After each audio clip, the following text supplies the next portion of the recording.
వెళ్ళి కూర్చో. నువ్వు వెళ్ళి కూర్చో. ఫస్ట్ నువ్వు వెళ్ళి కూర్చో. నువ్వు వెళ్ళి కూర్చోవే. నేను కూర్చుంటా ఆగే కొట్టేటట్లు లేకపోతే వీళ్ళు. మీ అందరికి చాలా చాలా చాలా సారీ. ఒక చిన్న ఇంపార్టెంట్ వర్క్ ఉంటే గోవాకి వెళ్ళి వచ్చిన. ఇంపార్టెంట్ వర్క్ అంటే తెలుసు కదా, కొంచెం బ్రేక్ తీసుకుందామని. ఇప్పటి నుంచి మన వీడియో స్టార్ట్ అయితే నెక్స్ట్ లెవెల్ ర్యాంప్ ఉంటాయి. ఎపిసోడ్ 44 గురించి మాట్లాడదాం. ఆయిషా అక్క ఏందక్క ఆ మాటలు? ఓవర్ యాక్షన్ అంట, వే అంట, ఏ అంట, నోటికి ఎంత వస్తుందంత మాట్లాడుతున్నావు. ఏందక్క కొంచెం చూసుకొని మాట్లాడు కదా ఏం మాట్లాడుతున్నావో. ఒకసారి అందరు ఈ వీడియో చూడండి. నన్ను చెప్పడానికి నువ్వెవరు లేదు.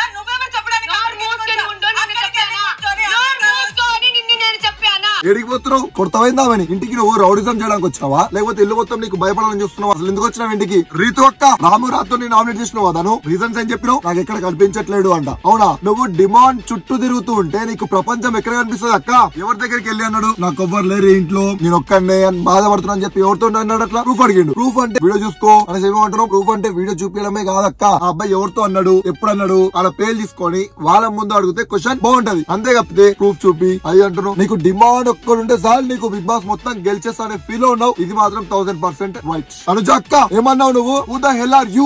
ఓకే బాగుంది. తర్వాత నువ్వు ఏజ్ గురించి ఎందుకు మాట్లాడినావు అక్కడ? ఏదైనా షోకి నువ్వు వెళ్ళినావంటే అక్కడ నీ ఏజ్, కలర్, క్యాస్ట్, రిలీజియన్ ఇవేం చూడరక్క. నువ్వేంటి నీ దమ్ ఏంటి చూపించి మాట్లాడడమే ఒక షో ఫార్మేట్. ఏజ్ ఎందుకు నీకు? ఫస్ట్ నీ ఏజ్ చూసుకొని మాట్లాడు. ఏజ్ తగ్గట్టు బిహేవ్ చేయి. ఎన్న మాటలు. ఒక్కసారి ఈ వీడియో చూడండి.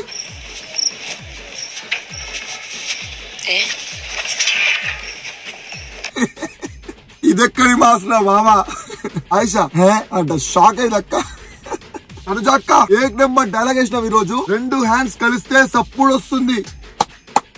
వినిపిస్తుందా సౌండ్? వస్తుందా సౌండ్? 2 హ్యాండ్స్ కంటే ఒక్క చేయి చేసే సప్పుడు ఇంకా చాలా బాగుంటుంది అని చెప్పి విజిలేసింది అక్క. ఎక్సలెంట్. ఈ డైలాగ్ ఏదైనా మూవీలో పెడితే మాత్రం బాబా పేపర్లు ఎగురుతాయి పైన. ఆ డైలాగ్ కి తగ్గట్టు నువ్వు గేమ్ ఆడక్క. నువ్వు 2 హ్యాండ్స్ లానే కనిపిస్తున్నావు. సింగిల్ గా ఎప్పుడు కనిపించా నాకు ఎప్పుడు. ఒక్కసారి నువ్వు వాడు, నేను కొడతా విజిల్. కళ్యాణ్ బా ఏం సేఫ్ గేమర్ అన్న ఆయన. బాబా ఈయన పోయి ఇమాన్యుయల్ తోని ఫస్ట్ నేను తనుజని నామినేట్ చేస్తా అని చెప్పిన మనిషి నామినేషన్స్ లోకి వచ్చిన తర్వాత అంజనా పేరు ఎట్లా తీస్తావు బాయ్ నువ్వు? అచ్చా ఎక్కడ తనుజ పేరు తీస్తే ఆ అమ్మాయి ఎక్కడ చీదరించుకుంటదో, ఆ అమ్మాయి వెనక పడితే నన్ను ఎక్కడ దూరం పెడతదో అని భయపడి చేయలేదా? అలాంటప్పుడు ఇమాన్యుయల్ కి ఎందుకు చెప్పినావు బాయ్ ఆ పేరు? ఇమాన్యుయల్ ఏ పాయింట్స్ అయితే చెప్దాం అనుకుంటో ఆ పాయింట్స్ నీ దగ్గర విన్నాడు కాబట్టి నీకు ఇచ్చిండు. లాస్ట్ సడన్ గా వచ్చేసరికి నువ్వు ఎట్లా మారుస్తావు బాయ్?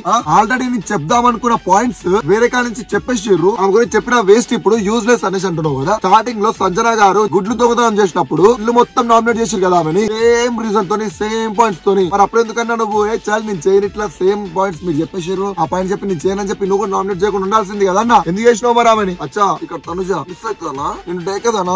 ఎవ్వరు ఒప్పుకున్నా ఒప్పుకోకపోయినా సంజన గారు చెప్పిన పాయింట్స్ మీద 10,000% కరెక్ట్.